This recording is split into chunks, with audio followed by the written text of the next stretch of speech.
La penalización del aborto terapéutico ha sido abanderada por la Iglesia Católica y sectores de la sociedad civil afines a ella.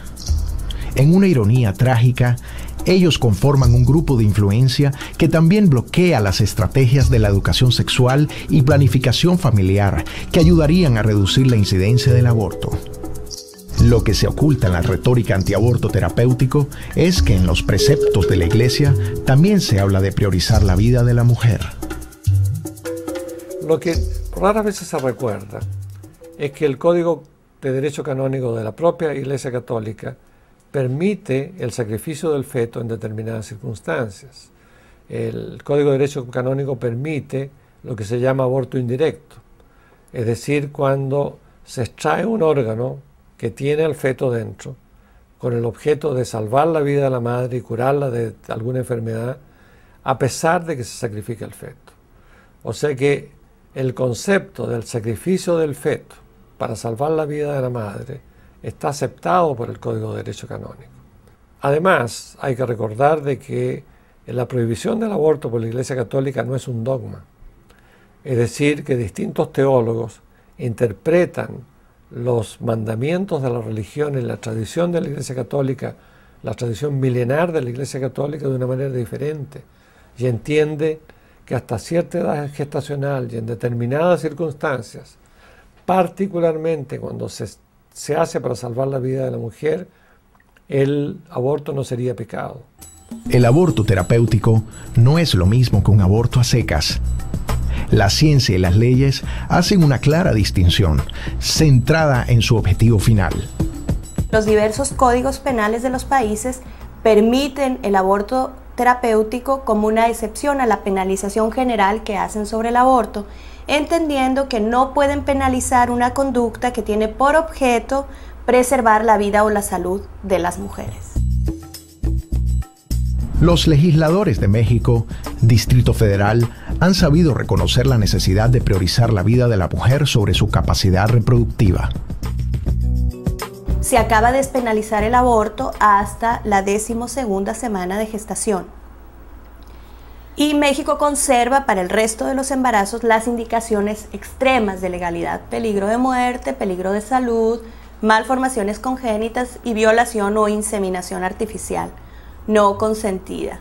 En la mayoría de los casos se argumenta respecto o en contra del aborto arguyendo el derecho a la vida, y se pierde de vista que la permisión del aborto garantiza el derecho a la vida de las mujeres. Es decir, el aborto clandestino es una realidad y el aborto clandestino ocurre en condiciones de riesgo, y estas condiciones de riesgo potencian que las mujeres arriesguen su vida y su salud.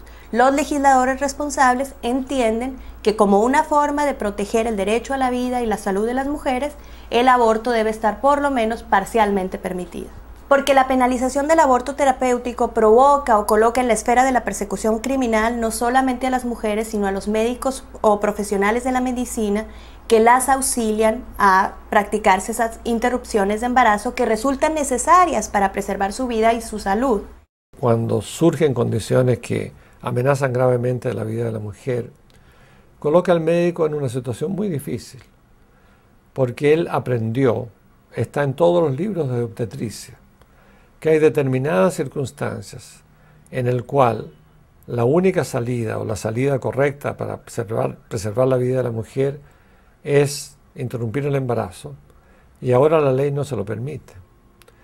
Y se encuentra entre la espada y la pared, porque resulta de que si la mujer se muere, como es muy probable que ocurra, los familiares con toda razón van a querer demandarlo porque él no hizo lo que la ciencia médica dice que debería haber hecho para salvar esa vida. Cuando colocamos en la balanza el valor moral de la mujer con el valor moral del feto, tenemos que siempre preferir a la mujer. ¿Por qué? Porque esa mujer muchas veces, tiene siempre una familia. Se habla de defender el derecho a la vida, pero ¿qué hay de la mujer? Impedir la práctica del aborto terapéutico implica sacrificar a las mujeres. Un derecho termina donde comienza el otro.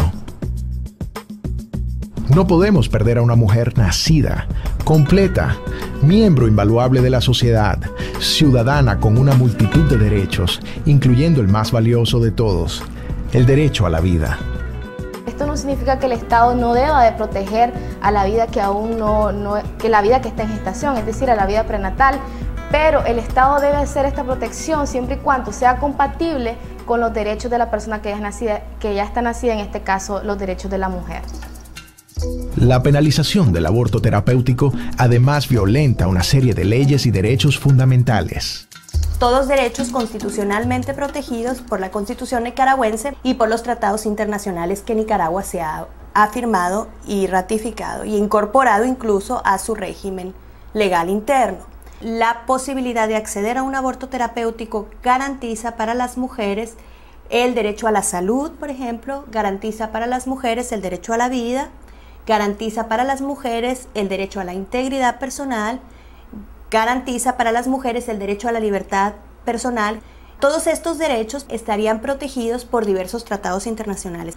Todos estos tratados han sido suscritos por Nicaragua y además la Constitución nicaragüense prevé que estos tratados sean parte de la legislación nacional nicaragüense. Entonces, prohibir el aborto terapéutico coloca a Nicaragua en el escenario de violación grave de estos derechos. La coincidencia trágica de la ignorancia, la desidia y la penalización del aborto terapéutico contribuyen a crear un clima en que vidas plenas y florecientes se extinguen irremediablemente. La vida de las mujeres y la del feto que llevan en su vientre. Ellas tienen nombres, esposos, compañeros, hijos, familias que ahora sienten el dolor de su ausencia.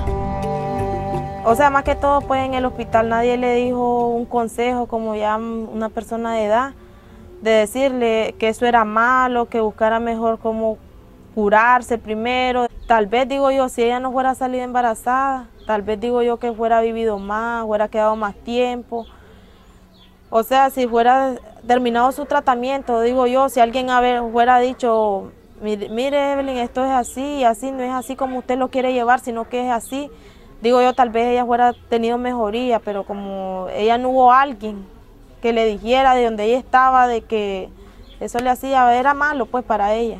Entonces sentimos pues que en el hospital pues fue el que la mataron, mejor digamos, porque no la atendieron como se debía atender a una persona.